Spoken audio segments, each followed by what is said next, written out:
امشب در 24 اظهارات وزیر خارجه اسرائیل درباره احتمال ضرورت حمله به ایران. همزمان آژانس بین‌المللی انرژی اتمی میگه ذخایر اورانیوم ایران ممکنه برای ساخت 6 بمب اتمی کافی باشه. تاکید حسن روحانی به ضرورت مذاکره تهران با ترامپ. رئیس جمهوری سابق ایران گفته ممکنه علی خامنه‌ای در آینده مذاکره با آمریکا رو بپذیره. و موافقت اوکراین با پیشنهاد آمریکا برای معامله بر سر معادن این کشور. زلنسکی میگه این توافق باید بخشی از تضمین‌های امنیتی آینده باشه. از استودیوی ایران اینترنشنال این 24 است با فرداد فرحزاد. بینندگان ایران اینترنشنال در ایران و سراسر جهان سلام و وقت بخیر. وزیر خارجه اسرائیل هشدار داده زمان برای متوقف کردن برنامه هسته ایران رو به اتمامه و برای جلوگیری از تسلیحاتی شدن تهران شاید نیاز به استفاده از گزینه نظامی باشه. به گفته گیدون سعار، اسرائیل به دنبال جلب حمایت ترامپ برای افزایش فشار بر جمهوری اسلامی. سعار گفته اسرائیل و دیگر کشورها زمان زیادی برای ادامه گفتگو ندارند. در همین حال دیوید بارنیا، رئیس موساد، با متهم کردن جمهوری اسلامی به تلاش برای از بین بردن یهودیان گفته اسرائیل نه تنها چنین اجازه‌ای به تهران نمیده بلکه عکس این سناریو اتفاق میفته. همزمان آژانس بین‌المللی انرژی اتمی هم هشدار داده ذخایر اورانیوم غنی شده ایران به طور قابل توجهی افزایش پیدا کرده و میتونه برای ساخت 6 بمب هسته‌ای کافی باشه. بر اساس این گزارش تهران میزان اورانیوم غنی شده تا 60% رو که به سطح تسلیحاتی 90% نزدیکه به شدت افزایش داده. همکارم سمیرا قرایی از وزارت خارجه آمریکا به ما پیوسته. سمیرا، اول با گزارش آژانس شروع کنیم. فرداد، گزارش بسیار مهمی هست. نگاه کرده به 3 ماه گذشته، آخرین گزارش از این نوع در ماه نوامبر منتشر شد. 3 ماه بعد باز آژانس بررسی‌های خودش رو منتشر کرده، در قالب یک مجموعه نوشته محرمانه در اختیار کشورهای عضو قرار داده که نسخه از اون رو خبرگزاری رویترز و خبرگزاری اسوسییتد پرس تونستند مشاهده بکنن. اعداد و ارقامی که منتشر شده تا حدودی کم سابقه است. در 3 ماه گذشته، یعنی تنها در یک بازه زمانی بسیار کوتاه، جمهوری اسلامی 92.5 کیلوگرم اورانیوم رو در سطح 60% غنی‌سازی کرده. در انتهای سال گذشته میلادی آقای گروسی این هشدار رو داده بود، گفته بود روند غنی‌سازی اورانیوم 60% جمهوری اسلامی یک افزایش قابل توجهی رو خواهد داشت. گذشته از اون در رابطه با استفاده از سانتریفیوژهای بسیار پیشرفته هم باز اقدامات دیگری انجام داده. اگر در گذشته در فوردو فقط از 2 سانتریفیوژ پیشرفته آیار 6 استفاده می‌کرد، 5 سانتریفیوژ دیگر هم اضافه کرده. الان از 7 داره در فوردو استفاده میکنه. به همین خاطر هست که انقدر سریع داره اورانیوم 60% غنی‌سازی میکنه. در نتنز هم بر تعداد آبشارهای سانتریفیوژ پیشرفته آیار 2M افزوده. الان 25 آبشار سانتریفیوژی رو اونجا داره. در گزارش آژانس موارد دیگری هم قید شده گذشته از این اعداد و ارقام که نگران کننده است، هم برای آقای گروسی و برای تمام کسانی که رصد میکنن فعالیت‌های هسته‌ای کشورهای مختلف در جهان رو، از اونجایی که کشور دیگری نیست که انرژی صلح‌آمیز هسته‌ای داشته باشه و در این سطح 275 کیلوگرم اورانیوم 60% غنی‌سازی شده در اختیار داشته باشه.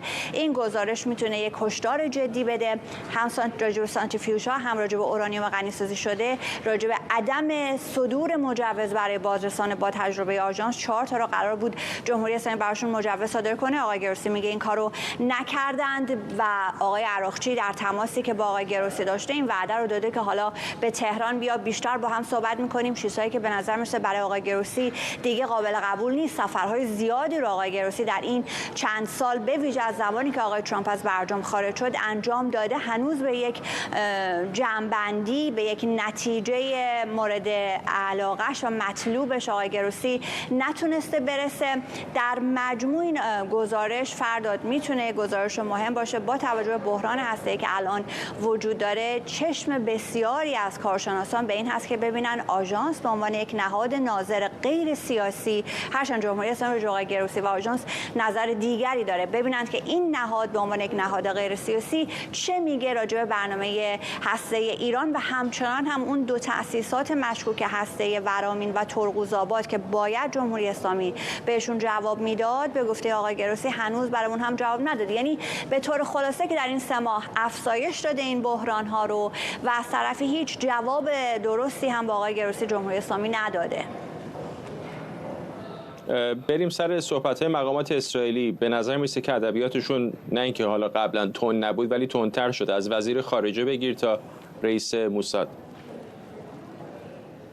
همینطور ادبیات تندتر شده، البته تند هم بود. نکته قابل توجه در صحبت آقای سعر وزیر خارجه اسرائیل اتفاقا این هست که برخلاف اون چیزی که مثلا نتانیاهو چند روز پیش گفته بود که کار رو باید تمام کنیم در رابطه با برنامه هسته ایران، اتفاقا آقای سعر در اروپا رفته با چند تا از متحدان اسرائیل دیدار و صحبت بکنه. این هم خودش نکته قابل توجهی هست. بعد از 7 اکتبر اسرائیل مراودات سیاسی زیادی با اروپا نداشت، با چند کشور هم دچار اختلاف شده بود سر اقدامات اسرائیل در غزه. رفته با اونها دیدار کنه، با پلیتیکو صحبت کرده، پلیتیکوی اروپا. نکته جالبی که در حرفاش هست که میگم برخلاف چیزی است که نتانیاهو میگفت کار رو یک سره میکنیم و تمام میکنیم، اینه که میگه ما همچنان فکر میکنیم راه دیپلماسی بازه و میشه از گزینه دیپلماسی برای حل بحران هسته ایران استفاده کرد، اما اینکه این راه بخواد به یک نتیجه درست برسه، بخواد موفقیت آمیز باشه، شانس بسیار کوچکی داره. در نتیجه باید یک گزینه معتبر نظامی وجود داشته باشه، چرا که به هیچ عنوان قابل قبول نیست که جمهوری اسلامی بخواد به سلاح هسته‌ای دست پیدا بکنه. این نه تنها یک تهدید وجودی علیه اسرائیل، بلکه یک مسابقه هسته‌ای هم در منطقه به راه خواهد انداخت بین مصر و ترکیه و عربستان سعودی. همه اینها به سمت سلاح هسته‌ای خواهند رفت. این به هیچ عنوان قابل قبول نیست که از این منظر بسیار سیاست اسرائیل به سیاست آقای ترامپ نزدیک است که آقای ترامپ هم معتقده که به کل برنامه هسته ایران باید پیاده بشه و کنار گذاشته بشه. ممنونم از سمیرا قره‌ای خبرنگارمون از وزارت خارجه.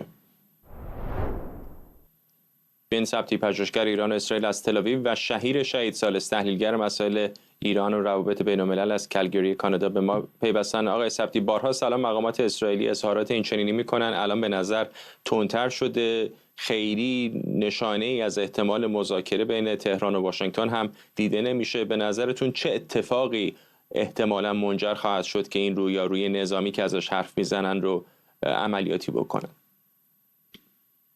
سلام به شما و بینندگان. ببینید، من تا الان فکر میکردم که یک مقدار مقامات اسرائیلی دست پیش میگیرن که مثلا پس نیفتن و میخوان با تهدید و اون تندروی که شما گفتین به همکارتون گفت اینجوری جلوی جمهوری اسلامی رو بگیرن. ولی بعد از این گزارش و این اعداد و این جزئیات که شما و همکارتون گفتین، ببینید در واقع این حرف‌هایی که آقای گیدون سعر یا نتانیاهو تا حدی، حالا یک نیوانسی، یک فرق کوچیکی بینشون هست ولی فرق زیادی هم نیست، حرفایی که اینا زدن در واقع تندروی نیست، اینا واقع بینانه است. اینها در واقع خطر رو نزدیک می‌بینن. روزی نیست که در کنار اخبار در مورد جنگ 7 اکتبر و ادامه این روند فاجعه آمیز پس گرفتن گروگان‌ها و تمام چیزهایی که همه می‌دونیم، در کنارش همیشه یک اخباری درباره جمهوری اسلامی هست و مسئله هسته‌ای که اونها کنار نمیرن. ببینید، ما از اون موقع اول جنگ ما یک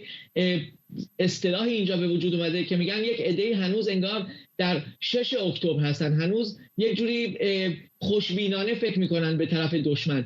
انگار جمهوری اسلامی هم همچین همون در دوره قبل از نوامبر و قبل از انتخابات و قبل از اومدن ترامپ باقی مونده. همچین پیشرفتی در 3 ماه واقعا جسورانه است و واقعا کورکورانه است میشه گفت و مسلماً که مقامات اسرائیلی احساس خطر میکنن.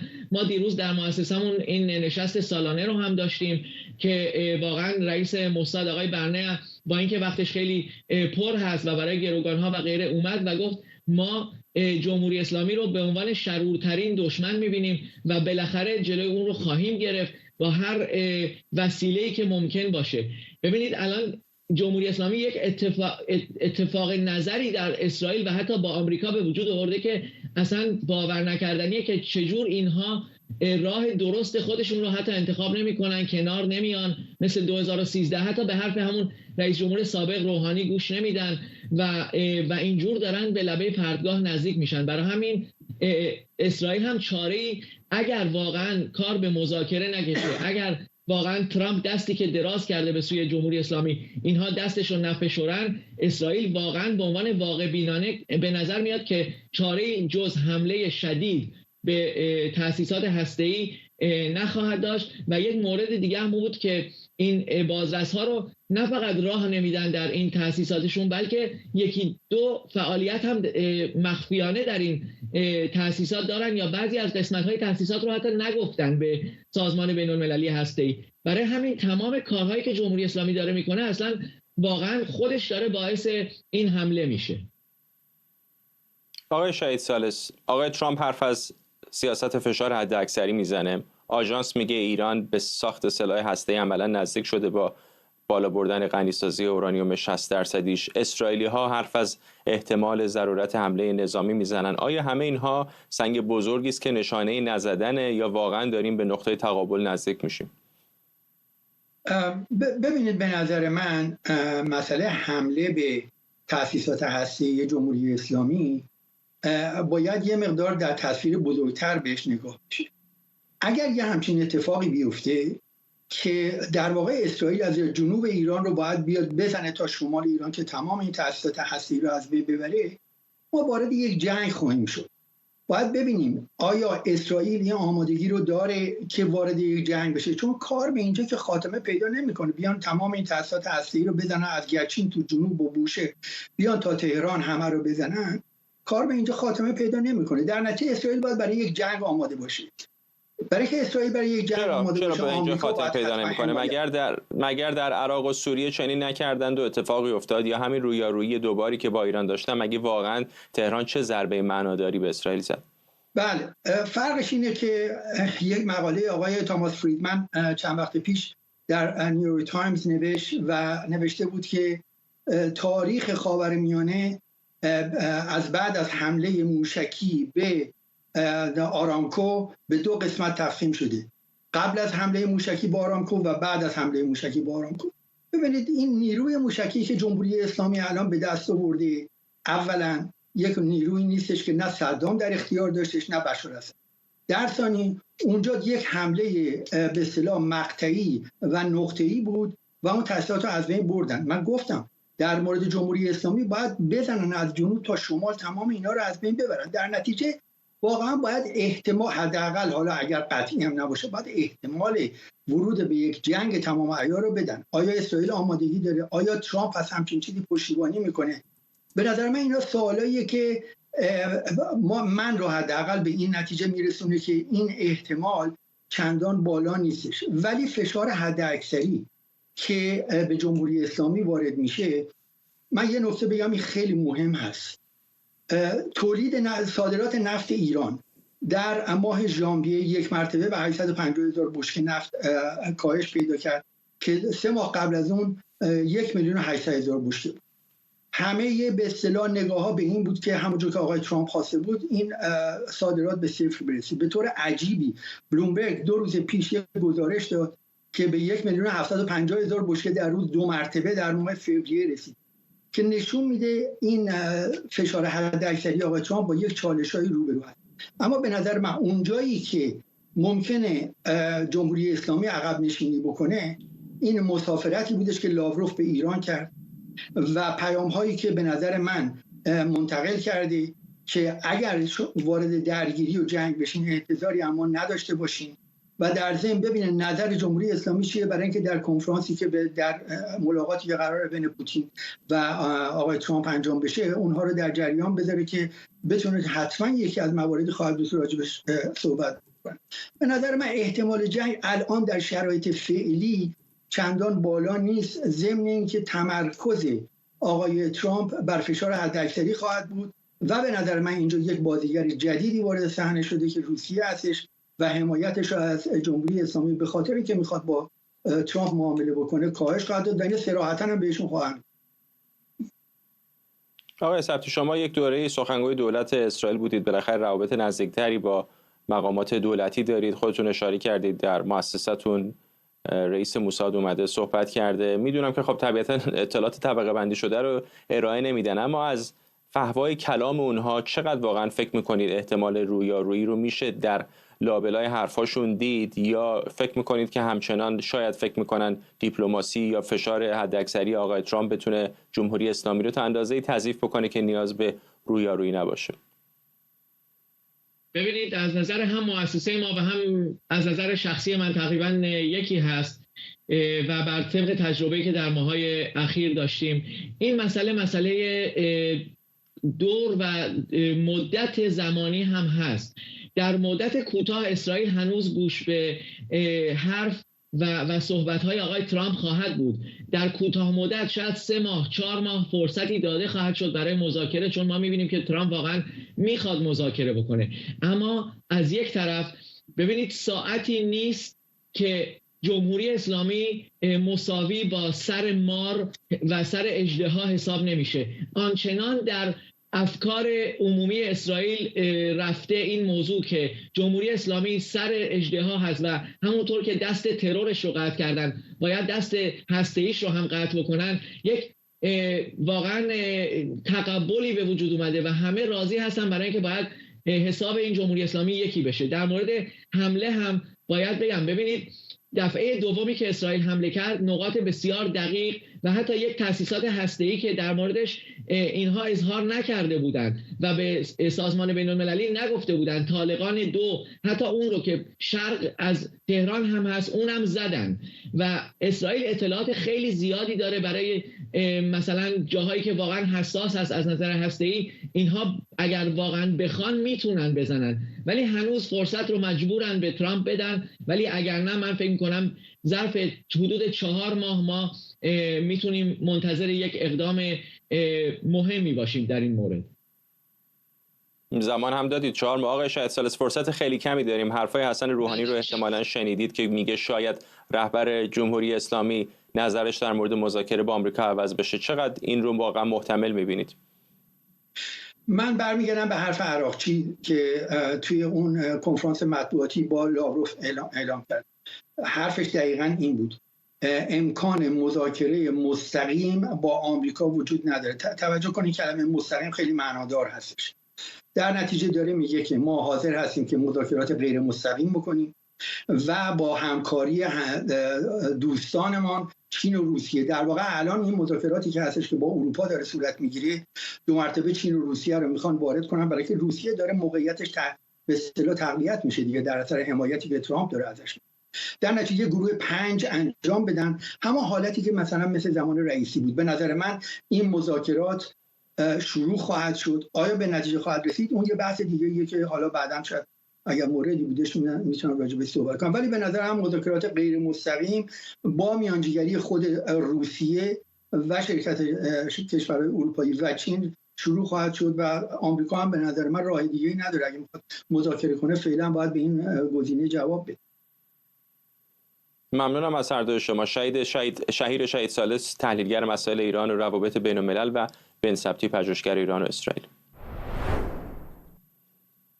حسن روحانی، رئیس جمهوری پیشین ایران، در دیدار با جمعی از وزرا و معاونان دولت‌های 11 و 12 گفته علی خامنه‌ای رهبر ایران با اصل مذاکره مخالف نیست. آقای روحانی گفته موضع خامنه‌ای درباره مذاکره بستگی به شرایط زمانی داره و ممکنه در آینده تغییر کنه. رئیس جمهوری پیشین ایران درباره اقتصاد کشور گفته بدون تعامل سازنده با جهان احیا نخواهد شد و به گفته او کاهش مشکلات وظیفه عمومیه و نباید تنها بر دوش دولت باشه. آقای روحانی درباره صدا و سیما هم گفته این سازمان در اختیار ملت نیست و در اختیار یک گروهک قرار داره. مهرداد قاسمفر، روزنامه‌نگار و تحلیلگر مسائل ایران از ویرجینیا به ما پیوسته. آقای قاسمفر، به نظرتون فقط داره غر میزنه به شکلی رئیس جمهوری پیشین ایران، یا تصور عمومی در داخل حکومت وجود داره که ممکنه رویکرد تغییر کنه؟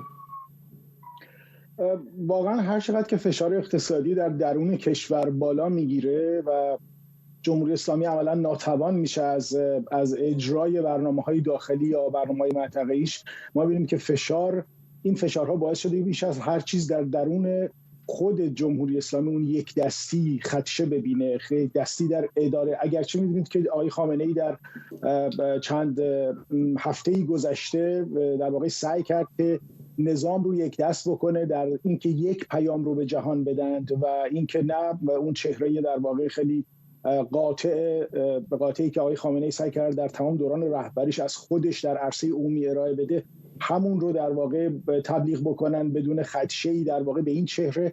اما آنچه که رخ داده روی زمین در واقع مملکت وضعیت اقتصادی کشور هست. ببینید شاید 3 مسئله باشه که مثلا بتونیم مهمترین مسائلی بدونیم که جمهوری اسلامی رو به این موقعیت میرسونه که از زبان یکی مثل آقای روحانی میشنویم که در واقع آقای روحانی صدای خودش که نیست، که صدای در واقع گروه زیادی هست که در درون نظام این بازتاب رو دارند و ایشون در واقع در این مصاحبه اعلام میکنه. 3 مسئله خیلی مهم الان جمهوری اسلامی باش رو در رو هست. یکی در واقع بسته شدن همه راه‌های درآمدی نظام و بر اثر تحریم‌هایی که تو این مدت میدونیم که مسئله نفت رو، فروش نفت رو به خصوص با خدشه بسیار زیادی رو در رو کرده. مسئله دیگه ناتوانی نظام در حکمرانی روزمره و اداری کشور که می‌بینید الان کشور 11 روز 12 روز است که تعطیله و این به شدت اقتصادی کشور رو از آنچه که بوده زمینگیرتر میکنه.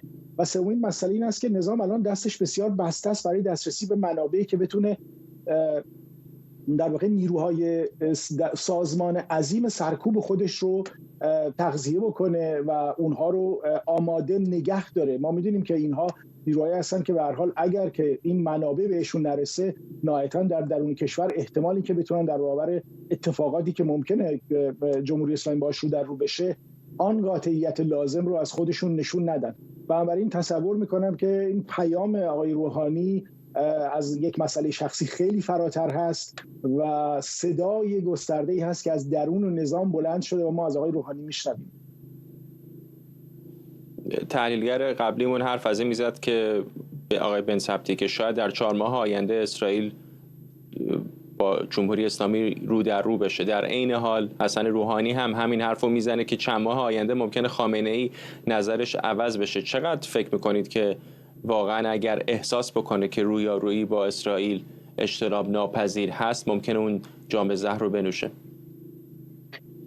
ببینید واقعا در برابر سیستم فکری کسانی مثل آقای خامنه‌ای واقعا نمیشه سخن از یک رفتار منطقی زد. منتها اینها ساختارهای خودشون رو ایجاد کردن، ساختارهای کشور رو به این روز رسونده. بنابراین 2+2 در ساختار سیاسی آنچه که آقای خامنه‌ای داره ادارش میکنه همیشه مساوی با 4 نیست و این که بگیم اگر این فشارها بالا بره به اینها حتما پای میز مذاکره بیان، این احتمالش خیلی بالا نیست. ولی میدونیم که اینها همیشه آماده این هستن که در آخرین لحظات همه چیز رو تغییر بدن. سابقه‌اش هم داشته آقای خامنه‌ای، بارها بوده که خود جمهوری اسلامی رو پای میز مذاکره با آمریکا در مسائل منطقه‌ای فرستاده، چه آخریش خب برجام بود یا مسائل قبلی منطقه‌ای مثل مسئله عراق و افغانستان که همه به خاطر داریم. بنابراین بعید نیست که نهایتاً اینها همین هفته بعد هم اعلام بکنن که ما حاضر به پذیرش همه شرایط آقای ترامپ هستیم.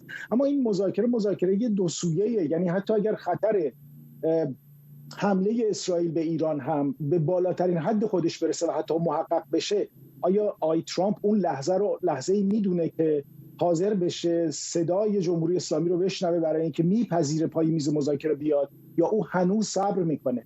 متوجه هستید؟ یعنی در واقع میخوام بگم که ما در یک وضعیت خیلی پیچیده و چند وجهی قرار داریم که حتی اگر خطر حمله اسرائیل به جمهوری اسلامی رو محقق یافته هم ببینیم، باز احتمالی این که از طرف مقابل یعنی دولت و ادمنستریشن آقای ترامپ حاضر بشن بیان پای میز مذاکره با دولت آقای خامنه‌ای خیلی بعیده، مگر اینکه آقای خامنه‌ای تمام شرایط رو به هر حال بپذیره و تن بده و همه اون شرایط بعد از اینکه همه کارت‌های نداشته این بازی رو هم بسوزونه، یعنی زیان در زیان، که البته این هم یکی از سنت‌های جمهوری اسلامی است که همیشه فرصت‌های خودش رو در همه موارد تک به تک سوزونده و بعد حرف آخر رو پذیرفته و متاسفانه هم خودش رو هم کشور رو هم مردم رو در یک موقعیتی قرار دادی که امروز شاهدش هستیم در چه شرایطی است. ممنونم از شما. مهرداد قاسمفر، روزنامه‌نگار و تحلیلگر مسائل ایران از ویرجینیا. جلسه استماع در کنگره آمریکا درباره آینده ایران به ریاست تام مکلینتاک نماینده جمهوری‌خواه از کالیفرنیا و استیو کوهن نماینده دموکرات از تنسی در واشنگتن برگزار میشه. این جلسه که به ابتکار فراکسیون حقوق بشر و دموکراسی ایران ترتیب داده شده، سخنرانانی از هر دو حزب داره. در این نشست نمایندگان درباره چشمانداز تحولات ایران گفتگو میکنند و قرار قطعنامه‌ای هم در کنگره پیرامون آینده ایران به بحث و بررسی گذاشته بشه. در کنگره آمریکا آرش علی خبرنگارمون به ما پیوسته با جزئیات بیشتر درباره این جلسه. ببینیم این اولین جلسه مربوط به حقوق بشر در کنگره آمریکا پس از زمانی که آقای ترامپ به رئیس جمهوری میرسد. بیشتر اعضایی که از قانونگذاران آمریکا در این جلسه حضور خواهند داشت از حزب جمهوری‌خواه هستند، اما دموکرات‌هایی هم پشت سر این داستان هستند. مسئله جمهوری اسلامی تقریبا میشه گفت که مسئله دو حزبی است هنوز در آمریکا و اینکه آقای مکلینتاک که چندی بار هم با ایران اینترنشنال مصاحبه کردن، با خودشون پزشک هستن، خیلی نزدیک هستن با آقای ترامپ، فردی هستن که رابطه زیادی با ایرانی ها دارن به خاطر اینکه از اون ایالتی میان که خب ایرانی های زیادی دارن، ایالت کالیفرنیا، و مدت ها هم خودشون شخصا درگیر مسائل ایران بودند. هر دفعه یک کمیته ای هست، یک جلسه ای هست در مورد ایران، آقای مکلینتاک اونجا حضور دارد و راجبش صحبت میکند. بنابراین اینکه جلسه رو ایشون دارد رهبری میکند چیز عجیبی نیست. یکی دو نفر از شهودی که دعوت کردند اونها اسمهای جدیدی بودن که خب بیشترشون اروپایی بودن. من حالا اسماشون رو از رو میخونم که یک وقت اشتباه نکنم. یکی از سیاستمداران کهنه‌کار اسپانیایی است که مدت‌ها هم در پارلمان اروپا نماینده بوده است. در سال 2023 مورد سوء قصد قرار می‌گیرد در اسپانیا و از نزدیک بهش گلوله شلیک می شود. اون موقع پلیس اسپانیا می گفت که یکی از دلایلی که دارن بهش نگاه میکنن برای اینکه چرا به این فرد شلیک شده، این سیاستمداری که امروز شهادت میدهد، رابطه نزدیک ایشون با سازمان مجاهدین خلق و گروه‌های دیگر مخالف جمهوری اسلامی بوده است که بعضی‌ها میگویند به همین دلیل است که ایشون هم مورد هدف قرار گرفته است. آقای الیهو ویدال کوادراس که ایشون یک سیاستمدار 78 ساله هستن، امروز شهادت خواهند داد. یکی دو تا از کمیته هایی که در کار این بودن که مثلا نگاه کنند به تعداد اعدام شدگان در ایران، یا گروه هایی که تعقیب کردن پرونده هواپیمای سرنگون شده اوکراینی رو، اینها هم امروز حضور خواهند داشت، به عنوان شاهد ازشون سوال خواهد شد. یکی دیگر از نمایندگانی که در این جلسه حضور دارد و من شخصا تعقیب خواهم کرد، آقای مایکل لالر خواهد بود، نماینده جمهوری‌خواه از ایالت نیویورک، کسی که قانون مهسا رو نوشته بود. اگر یادتون باشه یک سال و نیمی درگیر این بودن که قانون مهسا نوشته بشه و بیت رهبری رو تحریم بکند، خیلی از این سازمان‌ها و بنیادهایی که زیر نظر بیت رهبری هستن رو تحریم بکند و غیر ممکن بکند سفر بچه‌های مقامات جمهوری اسلامی رو حداقل با آمریکا و حالا در نهایت به کشورهای بیشتر کشورهای غربی. آقای مایک لالر هم حضور خواهد داشت در این جلسه. ایشون هم صحبت‌ها شنیدنی است. جلسه‌ای که حدوداً باید 2-3 دقیقه دیگر آغاز بشود. خانم نانسی میس اونجا حضور خواهد داشت از حزب جمهوری‌خواه از ایالت فلوریدا. ایشون هم رابطه پرفرازانشی با آقای ترامپ داشتن، یه زمانی خیلی با هم دوست بودن، یه زمانی خیلی با هم دشمن بودن، الان دوباره خیلی با هم نزدیک شدن. ایشون هم خیلی دلش میخواهد که مخصوصا در زمینه سیاست خارجی بیشتر اسم در بکند، بنابراین امروز هم باید از ایشون گوش کنیم و ببینیم که چه صحبت‌هایی ارائه می‌کند. در نهایت هم قرار است یک قطعنامه‌ای که قطعنامه غیر الزام آور است علیه جمهوری اسلامی و در مورد آینده و سرنوشت مردم ایران تصویب بشود. بعد از این جلسه هیرینگ گوش خواهیم داد، ببینیم این قطعنامه چند نفر زیرش رو امضا خواهند کرد و چه سمت و سویی خواهد داشت. در بخش‌های بعدی خبری ایران اینترنشنال میتونید این خبر و خبرهای دیگه در اون مورد رو تعقیب کنید. آرش علایی رو دنبال کنید، هم در ایران اینترنشنال هم در شبکه‌های اجتماعی، برای جزئیات بیشتر درباره جلسه امروز. ممنونم از تو آرش علایی، همکارم از کنگره. نیویورک تایمز درباره توافق معادن میان واشنگتن و کیف نوشته اوکراین موافقت کرده نصف درآمدهاش از منابع طبیعی و همینطور درآمدهای حاصل از زیرساخت‌های مرتبط مثل ترمینال‌ها و زیرساخت‌های بندری رو به صندوقی تحت کنترل آمریکا اختصاص بده. به گفته نیویورک تایمز این صندوق قراره در پروژه‌های در اوکراین سرمایه‌گذاری کنه. ولادیمیر زلنسکی رئیس جمهوری اوکراین با اعلام تایید توافق معادن با آمریکا گفته میخواد به طور مستقیم از ترامپ بپرسه که آیا کمک‌های نظامی به اوکراین رو متوقف میکنه یا نه. Ця угода може бути великий успіх мати. این توافق میتونه موفقیت بزرگی باشه یا بی سر و صدا امضا بشه. موفقیت بزرگ به گفتگوی ما با رئیس جمهور ترامپ بستگی داره. این یه توافق اقتصادیه، اما من خواستم حداقل درک مشترکی وجود داشته باشه، اینکه همه اینها بخشی از تضمین‌های امنیتی آینده باشه. سفر به آمریکا به من پیشنهاد شد و تیم‌ها در حال کارن که چطوری و در چه تاریخی اتفاق بیفته. اما سوال مهم من از ترامپ این خواهد بود که آیا آمریکا حمایت رو متوقف میکنه یا نه؟ اگه کمکی وجود نداشته باشه آیا ما میتونیم مستقیما از آمریکا سلاح بخریم؟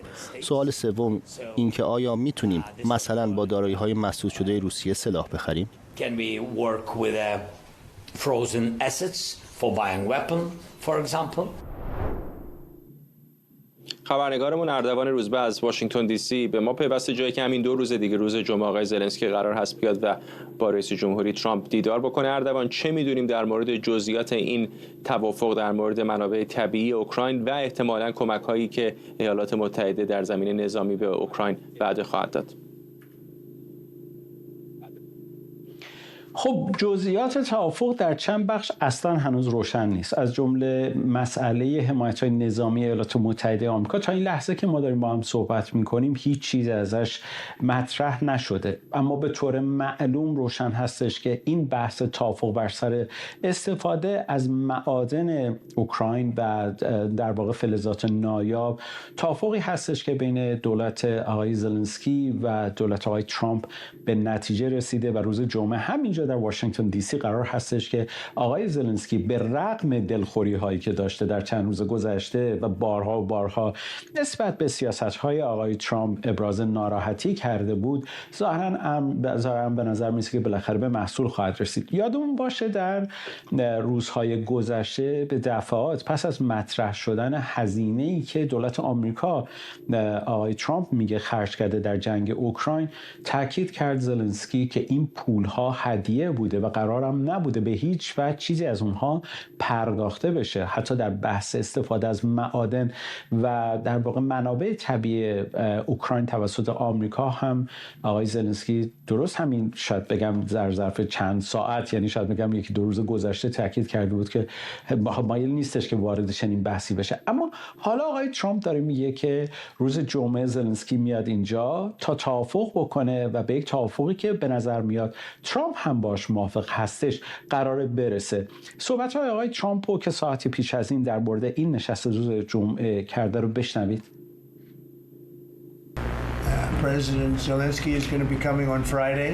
رئیس جمهور زلنسکی قرار روز جمعه بیاد. این موضوع تایید شده. ما قصد داریم توافقی رو امضا کنیم که بسیار بزرگ خواهد بود. واقعا کار بزرگی انجام شده. این توافق درباره مواد معدنی کمیاب و چیزهای دیگه است. دولت قبلی ما رو در موقعیت بسیار بدی قرار داد، اما ما تونستیم توافقی انجام بدیم که در اون هم پولمون رو پس بگیریم و هم در آینده پول زیادی به دست بیاریم.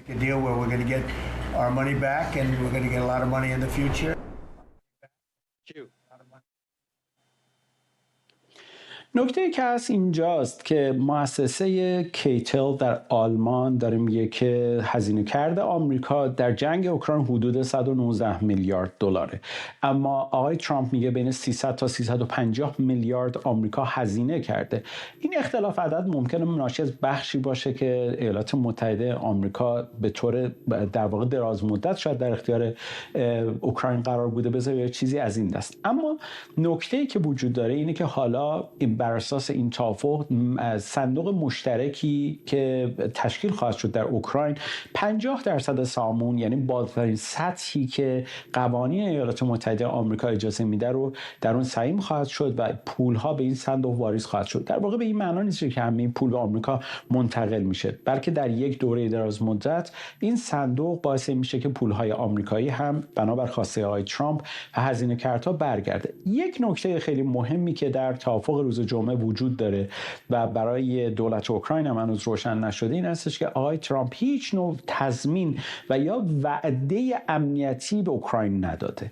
این نکته بسیار مهمی است. یعنی در واقع این نشست و صحبتی که تا الان ما ازش می‌دونیم بر این پایه هستش که اول از هر چیزی ایالات متحده آمریکا به اون پولی برسه که در طول این جنگ و در مدتی که این جنگ انجام شده بتونه مطمئن باشه که سرمایه‌اش برخواهد گشت. به قول آقای ترامپ بتونه به تکس دهنده آمریکایی بگه که پولش رو پس گرفته. اما در مورد وعده امنیتی و نظامی هنوز آقای ترامپ هیچ نوع وعده‌ای نداده و تاکید کرده که حاضر به هیچ نوع توافقی هم بر سر این نیست. مسئله سر این خواهد بود که ببینیم با توجه به توافقی که الان در حال حاضر از طرفی بین روسیه و آمریکا داره مطرح میشه، چراغ سبزی که روسیه هم حتی داره میده در ارتباط با استفاده از منابع روسی و استفاده از مثل آلومینیوم یا چیزهای از این دست، به نظر میاد که باید ببینیم که آیا طرف آمریکایی قرار که جانب اوکراین رو بگیره و اگر قرار نیستش چطور توافق خواهد کرد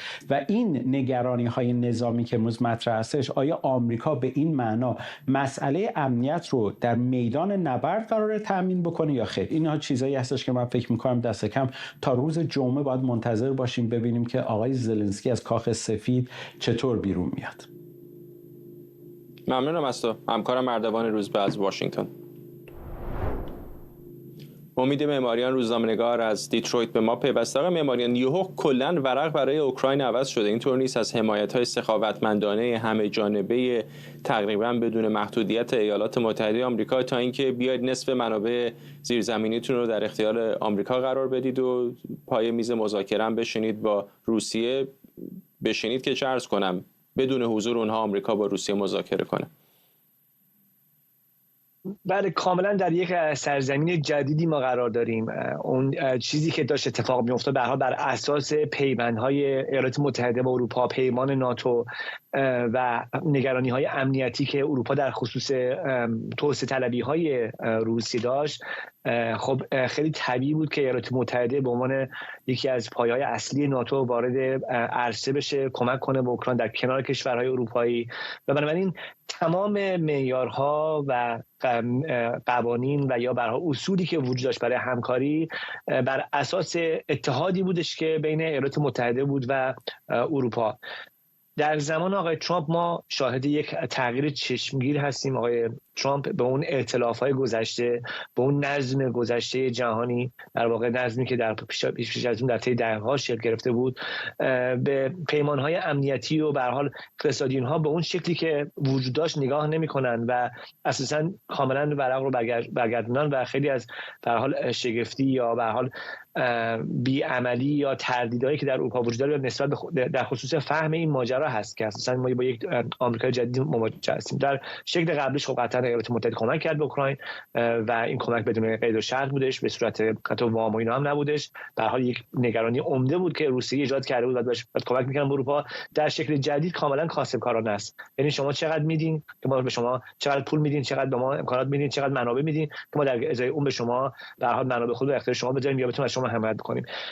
هرچند هنوز همونطور که در گزارش هم اشاره شد مشخص نیست ابعاد این واقعاً بدبستان چی هست و آیا یه چیزی فراتر از بازی‌های روانی هست، برای افکار عمومی هست، یا واقعاً ایالات متحده قرار هستش که در دراز مدت به هر حال چیزی نصیبش بشه، با توجه به اینکه تغییراتی به این شکل و این نگاه کاسبکارانه به سیاست خارجه به اعتقاد بسیاری تاثیراتش و هزینه‌هاش اتفاقاً بسیار زیاد هست در دراز مدت. من اینکه یک دولتی در آمریکا انتقاداتی داشته باشه از یک متحدش مثل اوکراین رو کاملا درک میکنم، اما نکته جالب توجه این هستش که مثلا در بعضی از کنفرانس‌های مطبوعاتی از آقای ترامپ خبرنگاران پرسیدن که همونطور که زلنسکی رو دیکتاتور خطاب میکنه آیا حاضر هست پوتین رو هم دیکتاتور خطاب بکنه و خیلی علنا از زیر سوال در میره. چرا به نظرتون چنین روی کرده نسبتاً مسالمت‌آمیزی با روسیه در آقای ترامپ؟ ببینید یکی از دلایلی که مشاورین آقای ترامپ مطرح کردن این هستش که با توجه به اینکه قرار هستش که مذاکره کنن با روسیه و با روسیه سر میز بشینن و سر میز مذاکره بشینن و به هر حال مسئله جنگ با اوکراین رو حل بکنن، ترجیح میده آقای ترامپ که از لفظای استفاده نکنه، از عباراتی استفاده نکنه، از به هر حال اون لحنی استفاده نکنه که ممکن هستش که پوتین ناراحت بشه یا اینکه اونا رو عقب بنشونه و از اینکه بخوان که مذاکره کنن منصرف کنه. این یه موضوعی که یعنی میگه تاکتیک مذاکرهش هست. تاکتیک مذاکره هست، در حالی که بسیاری دیگه میگن که خب در دوره‌های گذشته از زمان جنگ سرد به بعد خب ایالات متحده اروپا با روسیه مذاکرات زیادی داشتن و در بسیاری از در حال دوره‌های تاریخی هم خیلی حتی نزدیکتر هم شدن، ولی در تمام این دوره‌ها این مسئله باعث نشده که کشورهای اروپایی، رهبرهای آمریکایی اگر که انتقادی نسبت به وضعیت حقوق بشر در روسیه داشتن، اگر کارهای رهبر روسیه می‌کرد که به هر حال نشون داده بود که یه دیکتاتوری هست، اینا بهش بدون تعارف میگفتن. حتی وقتی که در نشست کشورهای سران گروه 8 شرکت می‌کرد. بنابراین میگن که اصلا شما لازم نیست که با کسی که دیکتاتور هست اینجوری برخورد بکنید و هر چقدر شما عقب نشینی بکنین کمتر هم گیرتون میاد و بسیار با این مسئله مخالف هستن. ولی میگم همونطور که شما گفتین بسیار شگفت انگیز هست. به هر حال شما میتونید به زلنسکی انتقاد بکنین و خب انتقادم بهش حتما وارد هست با توجه به اینکه خب در خصوص مدیریت جنگ و خب سوالات زیادی وجود داره در این 3 سال گذشته. ولی اینکه شما بیاین با پوتین در یک طرف باشین، مخصوصا در عرصه سازمان ملل وقتی که در قطعنامه صادر میشه و یک جوری حتی به رسمیت نشناسیم که این روسیه بود که تجاوز کرد به خاک اوکراین، به نظر من این خب خیلی تغییر شگرفی هستش و خصوصا با سیاست‌های ایالات متحده در طی دهه‌های گذشته، نه فقط در طی چند سال گذشته بلکه از زمان آقای ریگان به بعد اصلا سازگار نیست. بسیاری از جمهوری خواهان این نقطه نظر رو در واقع ندارن که پوتین یک به هر حال تحت تاثیر مثلا بایدن یا کشورهای اروپایی یا مثلا اراده اوکراین برای پیوستن به ناتو مثلا این جنگ شروع شد، بلکه معتقد هستن که همونطور که واقعیت داره پوتین جنگ رو شروع کرد و جنایت بسیار زیادی در طی 3 سال گذشته اتفاق افتاده، از جمله انتقال هزاران کودک اوکراینی به روسیه و ماجرای شستشوی مغزی و ماجرای اتفاق افتاده. برای کسی شک وجود نداره. برای همین اظهارات آقای ترامپ و نگاهش به پوتین خب نگرانی‌های زیادی رو هم در آمریکا ایجاد کرده هم در اروپا و باید دید که به هر حال در نهایت چه اتفاقی خواهد افتاد. آیا فقط این ایالات متحده اوکراین و روسیه هستن که پای میز مذاکره میشینن، یا اینکه نه در دور بعدی وقتی مذاکرات جلو بره اروپا هم یه قسمتی از این مذاکرات خواهد بود. و آقای معماری طبعا اتفاق در خلا هم که داره نمیفته. بسیاری دیگر از کشورهای اروپای شرقی مثل استونی، مثل لتونی، مثل لیتوانی، مثل مولداوی اینا طبیعتا با نگرانی دارن نگاه میکنن و حدس میزنم که فکر خواهند کرد خب اگر یک اتفاق این چنینی برای ما بیفته چقدر واقعا میتونیم رو حمایت ناتو و در تصویر بزرگتر رو حمایت ایالات متحده حساب بکنیم. اولا همینطور است. ببینید مسئله اصلی همین هستش که چقدر میشه روی ایالات متحده حساب کرد. برای بسیاری از کشورهای اروپایی، کشورهای شرق اروپا به خصوص، مسئله توسعه طلبی‌های روسیه مسئله جدی هست. و شما وقتی که به رسانه‌های روسیه نگاه می‌کنین، به اظهارات آقای پوتین نگاه می‌کنین، گوش می‌کنین، می‌بینین که واقعا این مسئله‌ای که نگرانی نسبت از دست دادن سرزمین‌ها و حمله نظامی مسئله جدی هست. و خب برای همین هم است که در طی 7 دهه گذشته، این 8 دهه گذشته ما پیمان ناتو رو داشتیم برای اینکه حفاظت کنه اروپا رو و غرب رو از در برابر روسیه و اینکه یهوی آمریکا که یکی از وزنه‌های بزرگ هست خودش کنار بکشه، قطعا نگرانی زیاد ایجاد میکنه. قطعا به هر حال همه به این فکر میکنن که گزینه جایگزین چه خواهد بود در طی ماه‌ها و سال‌های آینده. ممنونم. امید معماریان، روزنامه‌نگار از دیترویت با ما.